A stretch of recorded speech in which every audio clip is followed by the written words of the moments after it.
final speaker from the panel, John Denham, Secretary of State for Communities and Local Government. John, I think a lot of the local government community providing, multifunctional services, a basket of different services to lots of different vulnerable groups and so forth, will be looking to you to make the case for the defence of the grant, which comes, obviously 80% of local authority money comes through central government grant. And at a time of financial pressure, what can happen at the centre of government is that Whitehall goes back into its little sort of siloed boxes, ring-fenced funds and so forth, which in turn can mean that the sort of general grant, the area-based monies, unring-fenced pots get kind of plundered and raided. How can we retain the benefits from that freer, more flexible era when all of these pressures are going to be on local authorities and I suppose on you around a cabinet table where lots of your colleagues will be pressing for savings and for efficiency?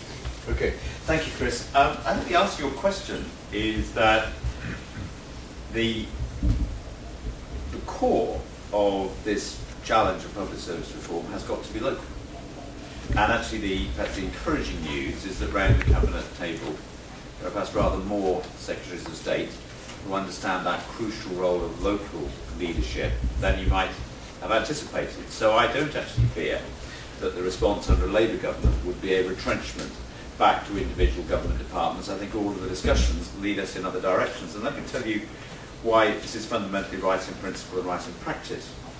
The first is that people, the citizens of this country, including Claire's constituents in Northumberland Park, annoyingly refuse to live their lives in government departments or budgets. And they tend to have problems and experiences in communities that cross different government departments and different budgets. And so it is inherently deeply unsatisfactory to ask people to live their lives according to government budgets and priorities, and it just doesn't work. So sometimes you can solve that, as Claire has said, and it's very important, it's growing, by actually personalising budgets and giving people much greater flexibility over resource, and I'm sure that will work. Sometimes it happens by enabling people to come together to shape the way a service operates in the way that Carrie was talking about, or people can do by engaging with their local neighbourhood policing. But you've also got to have somewhere in the community some focal point which is able to look at all of the public service spending that goes on within an area. And that's where I'm absolutely convinced the future role of local authorities, beyond, if you like, the area-based budget, actually is so important. And the work that's going on that was launched in the last budget, which you'll hear much more of, goes under the generic brand of Total Place, capital T, capital P, but there's also a small total place. The idea of looking at all the public service money that goes into an area is where I think the future lies. And what we've been talking about, because I want to cover all the issues we've talked about here today, is how you build up an elected local authority so that it is the focal point of accountability of all the public service money that goes into an area, not just those things that it narrowly delivers itself. And that means looking at the different roles of local authorities. Sometimes the local authority delivers, sometimes it leads, sometimes it's responsible for bringing partnerships together, sometimes it's responsible for scrutinising what goes on in an area. But it is only if you're able to look at all of the money that goes into an area that we're going to get the best use of public money. And that drives a certain type of public service reform, because it requires you to make connections in different ways to the ways we've done them in the past. So I think as we move to put that in place, and I think if you look at the way that government is moving from the inevitable period of time when we had to grab things at the centre, to demand standards, to have targets, to have the inspection regime, because frankly when we came into power nobody really knew what was going on in public services at any level with any degree of consistency.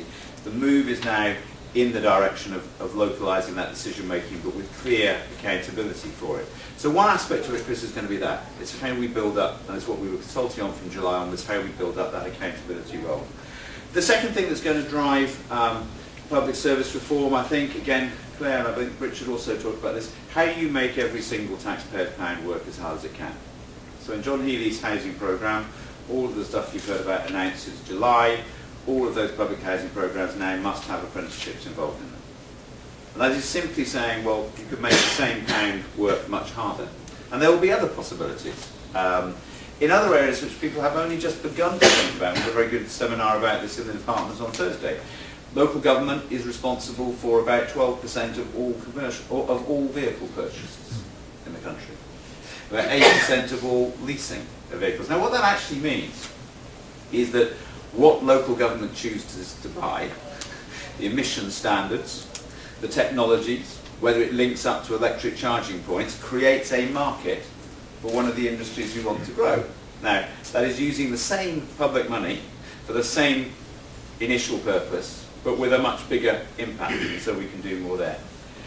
And the third thing I think which we will need, and again it's been touched on by others, is just a different view of procurement. Now there are already many good examples of this in local government, but it's by no means standard practice. You know, do you regard procurement as saying, we know the service that we want, and let's go out and see who can provide it to us best, or cheapest, or whatever? Or do you actually have the ability to say, we know the outcomes we want, but you come and tell us the best way of doing it? It's a different type of procurement, but it's one that is open to innovation. So I'll just give you one example. Somebody was talking about it the other day, and you know, people in the room will say, that's nothing, we're already doing that. You know, this is not totally untrodden territory, it's just it's not as widespread as it should be. A local authority was describing to me that they had a system for, as many would do, for commissioning domiciliary care and commissioning residential care. Somewhere in the process, I'm not quite sure where, the idea came, well, why don't we just say we are commissioning care services? Because that produced the response that the residential care home said, why don't we provide all the domiciliary care within walking distance of the residential care home with the same staff team? And suddenly you're hitting all your low carbon targets, you're cutting out the nightmare for care workers of finding places to park and all that goes with it. You have a much more flexible and cost-efficient workforce, so it's cheaper to provide. You suddenly realise, because you're focusing on place, not a service, that you have a structure for involving volunteers from the community who want to get involved in befriending activities and those sorts of things that we all value but will never actually be able to pay for. And it just required a willingness for somebody to say, let's go back to what it was we were trying to achieve, not the way we currently run our services at the moment. So if you take those three things together, total place, looking at all the money that goes into an area, an absolute commitment to follow every single taxpayer's pound through the system and say, how hard can we make it work? How many targets can we hit with the same pound? And thirdly, a different approach to how we look at procuring and commissioning services. Then you can see there are enormously powerful drivers in the system. I'd like to think we'd be doing that anyway. But frankly, there's a time when money is tight. It's tools like that that are going to serve us well.